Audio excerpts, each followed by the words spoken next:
In this lesson, we're going to be looking at leaves. So, if you have ever looked outside at leaves on different plants and trees, you might have noticed that they come in many different shapes, sizes, patterns, arrangements, but they all have the same primary role, and that is to take energy from the sun and convert it into food through the process of photosynthesis. They're taking in water and carbon dioxide and creating glucose and oxygen. So, we're going to look at the structure of leaves and the different tissues and what their different functions are. So, here is a cross section diagram of a leaf. So, first, we're going to go over the different parts of the leaf and then we'll talk about what their different functions are. So, at the top and the bottom, you have the cuticle, which is a waxy barrier. Under that, you have the epidermis. So at the top of the leaf, there's the upper epidermis, and at the bottom of the leaf, the lower epidermis. Next is the palisade mesophyll. So we talked about the mesophyll being a specialized type of ground tissue in leaves. So these are the palisade mesophyll cells. And then under that, we have the spongy mesophyll cells. Then going through the leaf, we have the vascular bundles, otherwise known as the vein, which contains the xylem and the phloem, which are transporting materials throughout the leaf and to the rest of the plant. And then as part of the lower epidermis, we have the stomata, the holes, and the stomata are surrounded by the guard cells. So let's talk about what each of those parts does. So starting with the cuticle and the epidermis. So the outermost layer of cells that surrounds the leaf tissue is the epidermis, and its role is to protect the interior tissues by repelling invaders like bacteria and fungi. But it's not waterproof. That's the job of the cuticle. So the cuticle prevents the loss of water from the leaf because it is a waxy covering. It's also going to block the passage of gases through the cells of the epidermis. Okay, so it's basically preventing anything from getting into the leaf. The cuticle on the upper surface of the leaf is thicker than that on the lower surface. And the reason for that is because the upper surface is the one that's more exposed to light. So it's going to heat up more. And so the cuticle needs to be thicker to more efficiently prevent the loss of water from the heating up. And the cuticle and the epidermis are both transparent so that the light can get into the leaf's interior and allow the mesophyll cells to do photosynthesis. So now let's talk about those mesophyll cells. So there are two different types, the palisade mesophyll and the spongy mesophyll. So starting with the palisade mesophyll. So this is the main photosynthetic tissue. So it's an area of densely packed cylindrical cells with lots of chloroplasts in them. And that's because they need to do photosynthesis, so they need lots of chloroplasts. And so you can see from the diagram how they're positioned, and they're positioned in that way for a reason, right? One end is positioned near the upper surface of the leaf because that's where all the light intensity is. And then the bottom is positioned near the spongy mesophyll because that's where the gases are. Right, so those are the things that the leaf needs to do photosynthesis. It needs the light, and it needs the carbon dioxide and the water. So now we'll talk about the spongy mesophyll.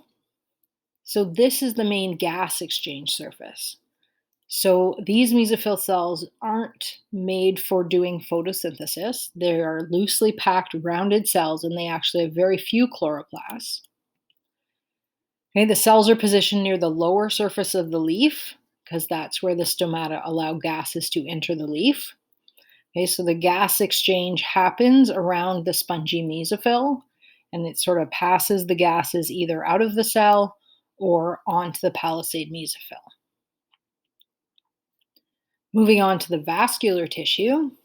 So the vascular tissue in the leaf consists of the xylem and the phloem, which are bundled together in long, thin strands called veins. and they're centrally located to be close to all the cells, right? So we need the water for the palisade mesophyll to do the photosynthesis. They need to be able to take away the sugars in the form of sucrose. Okay, so they're centrally located so that they can get those things or supply those things as needed. So they're going to perform three fluid conducting functions. So the first is they're going to bring the water into the leaf, and that's in the xylem. They're going to bring dissolved minerals into the leaf. That's also a function of the xylem. And they're going to conduct dissolved carbohydrates in the form of sucrose out of the leaf. And that's what the phloem does. Moving on to the stomata. So the stomata are pore-like openings, and their function is to allow carbon dioxide in and oxygen out. And I've just kind of noticed that diagram has those arrows backwards, so just ignore that. So stomata is actually the plural. Singular is a stoma. So each stoma is bordered by two guard cells, and they act together as a pair to open and close the stoma depending on the situation that the leaf is under. When the stomata are open, you're going to start to lose more water. So the stomata are open to allow the carbon dioxide in, but you're also going to lose more water, right? So there has to be a balance. And in conditions when the plant needs to conserve water, it will produce the hormone abscisic acid, which causes the guard cells to close the stomata so that it's not losing water. So now we're going to talk about how leaves can be modified. So one way is they can create a bulb. So you're probably familiar with bulbs like an onion, right? So in some flowering plants, the bases of the leaves actually grow underground and form an organ called a bulb. So the leaves are modified to be used for food storage. So you can see in the diagram there's modified leaves, there's also a modified stem, and then little roots. So that is actually a leaf that's been modified to serve a specific function.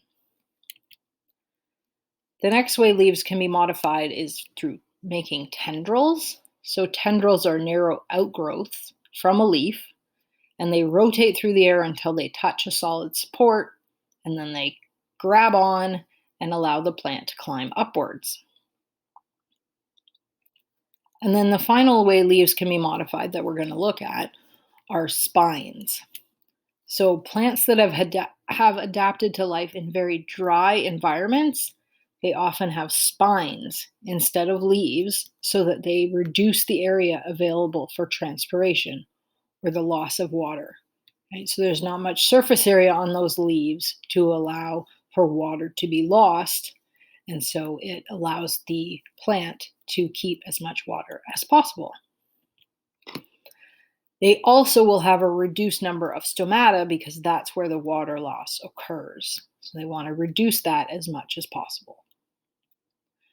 So there you have it, the structure and function of the parts of the leaves and how leaves can be modified in certain situations.